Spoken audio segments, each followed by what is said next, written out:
आपसे जितना हो सका है आपने उतना प्रयास किया है।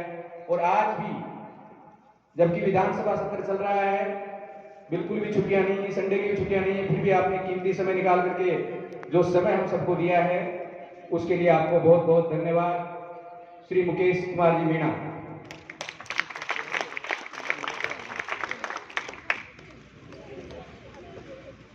माँ सरस्वती के इस प्रांगण में माँ सरस्वती को वंदन। हमारे सबके आदर्श युवाओं के प्रेरणा स्रोत श्री विवेकानंद जी को प्रणाम। और आज के मुख्य वक्ता श्री परम सम्मान्य नंदितेश भिलाई, जिनका एक एक शब्द आपको मंत्रमुग्ध कर रहा था। सर, आपको भी प्रणाम। और ये अवसर जिसने उपलब्ध करवाया, और मैं देख रहा हूँ कि इतने चैलेंजिंग जॉब में रहते हुए पुलिस सर्विस वो भी सीबीआई, श्री रामावतार जी यादव भाई साहब एक एक बच्चे को व्हाट्सएप ग्रुप के माध्यम से छोटे छोटे नोट्स बनाकर बहुत ही महत्वपूर्ण, मैं स्वयं देखता हूँ उनको, वाकई आप लोगों के लिए बहुत महत्वपूर्ण होते हैं। आपका दिल से आभार भाई साहब। श्री नीले सर आपको यही सिखा रहे थे जो रामावतार भाई साहब करके दिखा रहे हैं। नीले सर आपको वही बनाना चाह रहे हैं कि इनका क्या लक्ष्य था। सर अभी आज आप आईपीएस हैं, लेकिन अपनी सेवाएं देश को देने के साथ साथ ही आपको भी दे रहे हैं। समाज के बच्चों को, अपनी धरती के बच्चों को, आप सबको दे रहे हैं। बस नीले सर भी आपके अंदर वो भाव जगाना चाह रहे हैं। अगर यकीन मानिए, जिसमें ये भाव जग गया, जो दूसरों के लिए जीने की थोड़ी सी भी इच्छा जिसमें आ गई, अपने परिवार, समाज, अपने गांव और फिर और विस्तृत, जैसे जैसे आपका व्यक्तित्व उभरता जाएगा, आप ऊपर उठते जाओगे, आपके लक्ष्य का भी विस्तार होगा। तो डेफिनेटली आप में सकारात्मक भाव, इंसानियत, ये ही आपके लक्ष्य का मार्ग प्रशस्त करते हैं। मेरी आप सबसे गुजारिश, विशेष रूप से बच्चों से, जो आज नीले सर से सुना, आप नोट्स बनाइए जाके, उस एक एक शब्द पे अपनी ओर से भी लिख करके देखना कि जो सुनता है या वो बनता है, लिखना इस वाक्य। और क्या शब्द था? दृष्टि। और क्या शब्द था? वायु पे क्या कहा, जल पे क्या कहा, कैसे इंट्रोडक्शन दिया जाता है, कैसे लक्ष्य निर्धारित किया जाता है, ये सारे पॉइंट्स लिखना जाता है। आप प्रॉमिस करो लिखोगे सर? Yes sir. हाँ, आप सब लिखोगे तो फिर आपको कल भी याद रहेगा। फिर आप जब सुबह पढ़ने के लिए बैठो, केवल 5 मिनट उनमें से उस समय रिलेटेड भाव को पढ़ना। उस समय जो पढ़ रहे हो, उस समय जो इनके उस दिन, उस समय कौन सा भाव रिलेटेड है, कौन सा विचार उस समय प्रासंगिक है, उसको पढ़िएगा और अपनी पढ़ाई स्टार्ट कीजिए। तो धीरे धीरे ये सारी चीजें आपके अंदर समाएंगी, आपके व्यक्तित्व का निखार होगा। और जहां तक बात लक्ष्य की है, आपने बहुत अच्छे से बनाया। हर व्यक्ति का सबसे पहला लक्ष्य इंसान बनना होना चाहिए।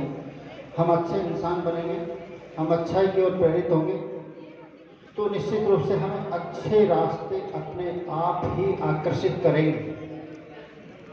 और कुछ प्राकृतिक शक्तियां, ईश्वर को आप किसी भी रूप में देखें, किसी भी रूप में, जिस रूप में आप देखना चाहें, वो निश्चित रूप से आपका साथ देंगे।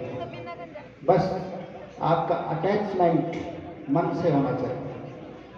चाहे वो कार्य हो, चाहे वो विचार हो, चाहे वो ईश्वर हो, चाहे वो परिवार हो, सबके प्रति मन से आपका जुड़े रहना ही आपकी सफलता सुनिश्चित करता है।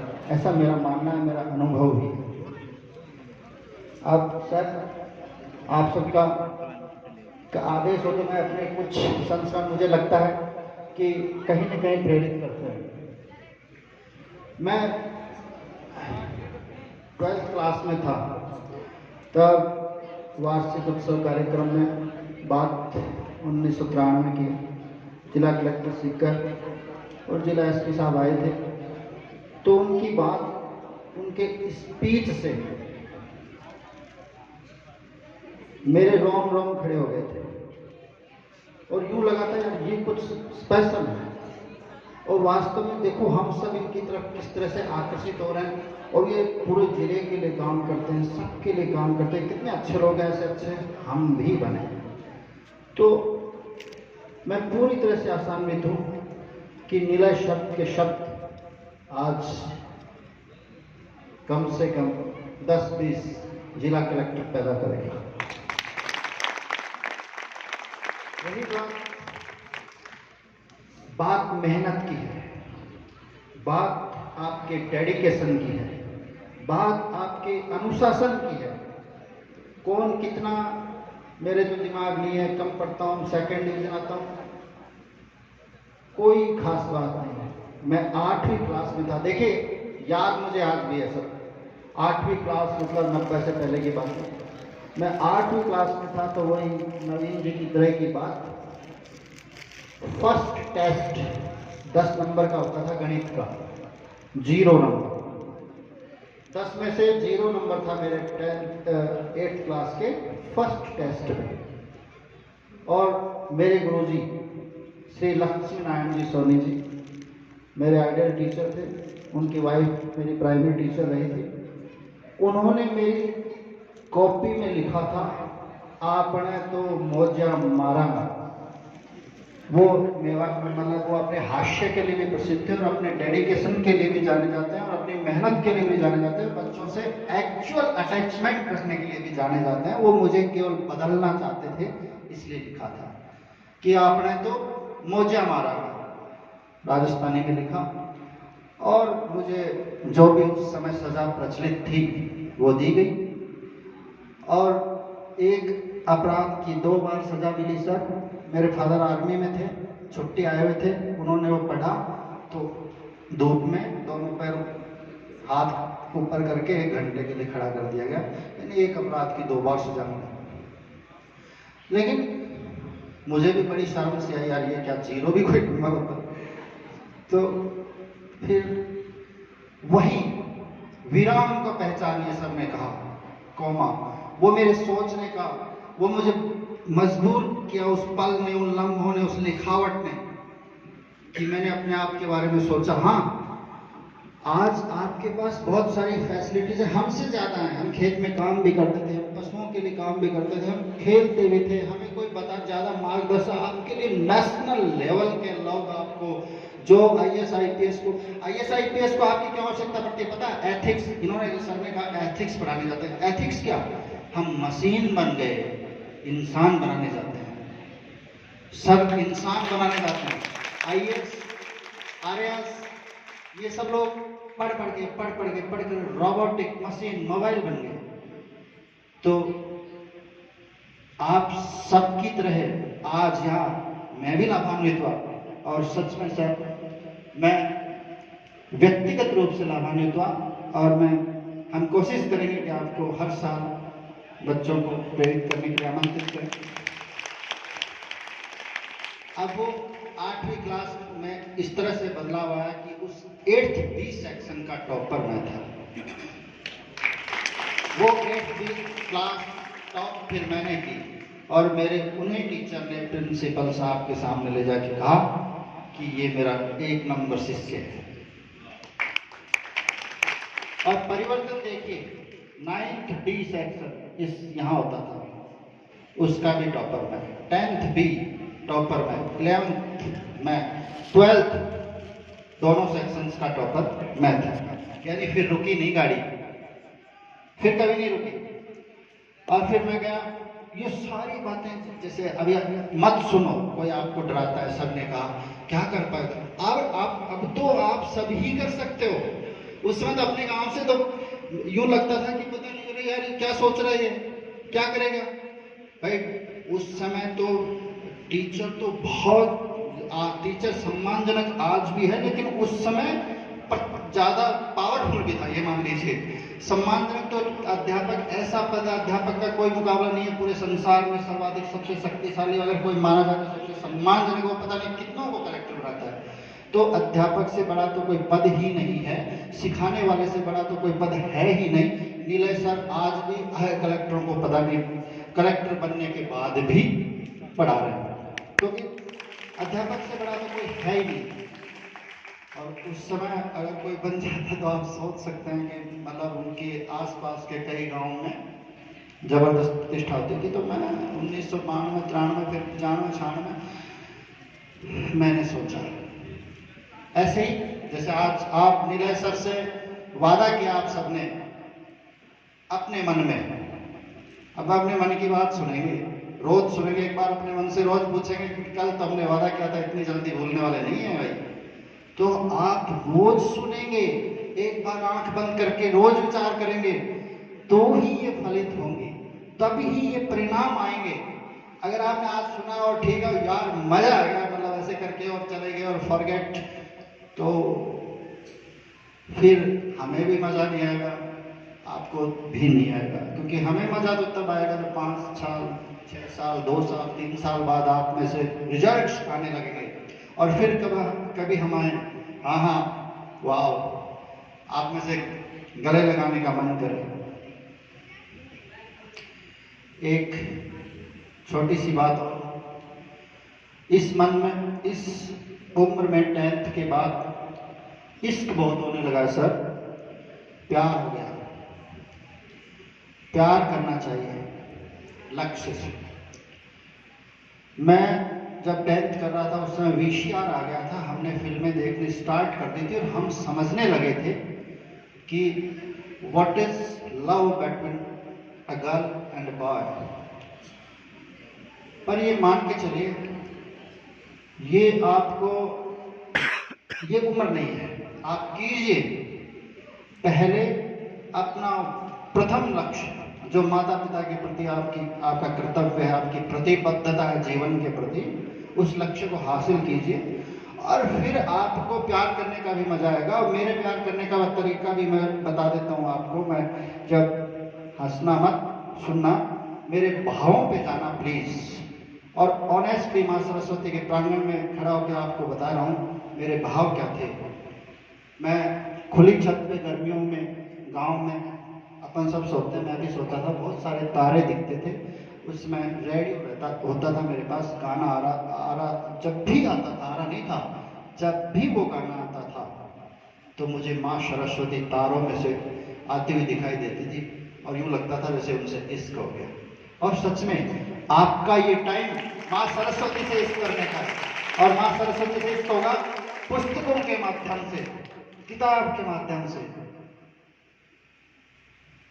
तो माँ सरस्वती प्रसन्न होंगी, प्रतिफल मिलेगा। जब प्रतिफल मिलेगा उसके बाद माँ महालक्ष्मी की पूजा प्रारंभ कीजिएगा, उससे पहले सरस्वती की पूजा करोगे। और माँ महालक्ष्मी जब प्रतिफल देगी, उस प्रतिफल से वापस समाज को कुछ रिटर्न करना, तो फिर ब्रह्मा विष्णु महेश सब आशीर्वाद देंगे। तो वो गाना होता था, छूकर मेरे मन को किया तूने क्या इशारा। ये गाना जब भी आता था, ईमानदारी से बता रहा हूँ आपको, माँ मेरे रोम रोम खड़े हो जाते थे, यूं लगता था माँ सरस्वती मेरे पास आई है, यूं उसका बेटे की तरह। फील कीजिए, भाव। अभी सर ने कहा था भाव का बहुत महत्व है, और आपके भाव में बहुत ऊर्जा होती है, और उस ऊर्जा और उस भाव को आप सही दिशा, सही जगह पे खर्च कर दोगे, उस इश्क को आप सही जगह पे, टारगेट पे खर्च कर दोगे, तो वो इश्क संपूर्ण समाज को बहुत कुछ देगा। संपूर्ण समाज के आप स्टार बनोगे। और संपूर्ण समाज, जो मैं हमेशा ही आपसे मिलता हूँ, तो 6ठी क्लास में वो सुनता था, वो वास्तव में समाज को हमसे अपेक्षा होती है, और सुन के फील करना चाहिए, इमोशंस होने चाहिए, रोम रोम खड़ा होना चाहिए। जिसका रोम रोम खड़ा नहीं होता, जिसमें इमोशंस नहीं आती, जिसमें थरथराहट नहीं आती, तो लक्ष्य भी उसके लिए टफ रहता है। फिर मस्ट है, डेडिकेशन मस्ट है। तो लक्ष्य प्राप्त करना बहुत आसान है। कोई भी जन्म से बहुत ब्रिलियंट नहीं होता, रेयर होता, रेयरेस्ट हर जगह प्रकृति में अपवाद होता है। तो मैं सिर्फ इतना जानता हूँ, जो आप में से कोई भी ठान लेगा और निलय सर की बताई बातों पर चलेगा, रामादास सर के मार्गदर्शन में अपनी कठिनाइयों का सॉल्यूशन निकालेगा और अच्छे लोगों की कंपनी में रहेगा, बुराइयों से बच के रहेगा, रोज अपने लक्ष्य पे नजर रखेगा, सबकी भलाई चाहेगा, तो आप स्वयं सफल होंगे, परिवार सफल होगा, समाज सफल होगा। और सफलता में मजा तभी आता है जब हम इंसान और अच्छे लोग हैं, तभी तो मजा आएगा, अन्यथा फिर क्या। जिंदगी में कभी लक्ष्य वो प्राप्त नहीं कर सकता जो ये कहे कि इसकी तो मैं ऐसी तैसी करूंगा ये बन के। फॉरगेट, आप कभी बन ही नहीं पाओगे, कभी नहीं बन पाओगे। आप बन ही कर सकते, काश मैं बनूंगा तो ये इतने लोग हैं, ऐसे बच्चे, मैं इनके लिए करूँगा, इनके लिए वो करूँगा, कर सकते हो थोड़ा थोड़ा करके, सब लोग करते हैं। जो हमसे बहुत बेचारे फाइनेंशियल कमजोर है, वो भी उतने ही डेडिकेटेड है और वो कर रहे हैं। तो भावनाएं होनी चाहिए, जुड़ाव होना चाहिए। बस क्योंकि मैं चाहता हूँ नीलय सर की बात को आप लिखें, गुने।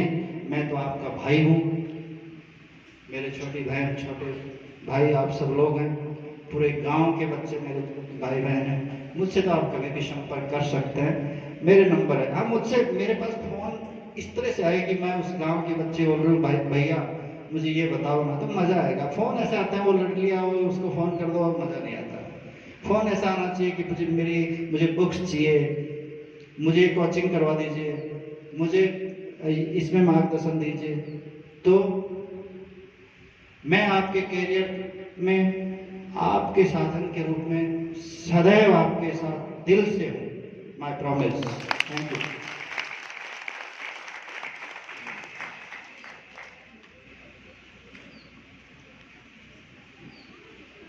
पढ़ाई से जुड़ी एक बहुत महत्वपूर्ण बात, कैरियर निर्माण से जुड़ी ही बहुत महत्वपूर्ण बात आपको भाई साहब, मुकेश जी भाई साहब ने बताई। एक लाइन इन्हीं से जुड़ी ही मेरे याद आ रही है, सिर्फ छोटी सी लाइन है। पढ़ाई जिंदगी बदल देती है, पढ़ाई जिंदगी बदल देती है, करो तो भी और न करो तो भी। समझना, बड़ी गहराई है पंक्ति में कि पढ़ाई जिंदगी बदल देती है, करो तो भी और न करो तो भी। आप जो बड़े बड़े अफसर अपने सामने देख रहे हैं, साल 2 साल 3 साल 5 साल 10 साल तक लगातार पढ़ाई करी है, तब जाकर आज ये सब लोग इस मुकाम पर पहुंचे हैं। तो बच्चों से भी सिर्फ एक ही बात रहेगी कि बस एक ही चीज पर फोकस करें। जैसे भाई साहब से बात नहीं तब बताया था, अभी एक नई फिल्म आई थी 12th फेल, किस किसने देखी? हाथ खड़े करें एक बार। Very good. मुझे अच्छा लगा ये बात जानकर कि कम से कम इस भीड़ में इतने सारे लोगों ने देखी है। और मैं कहना चाहता हूं यहाँ अभिभावक जो बैठे हैं, अपने बच्चों को और आप खुद बैठकर उस फिल्म को देखें और दिखाएं।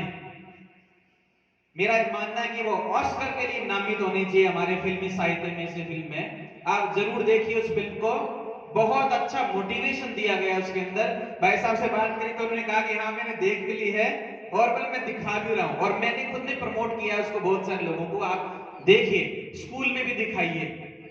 तो ऐसी मोटिवेशन अपने आसपास से आप तलाशिए। निश्चित रूप से मोटिवेशन और पढ़ाई, ये दो चीजें ऐसी हैं जो आपको बहुत आगे लेकर जाएंगी। अब मैं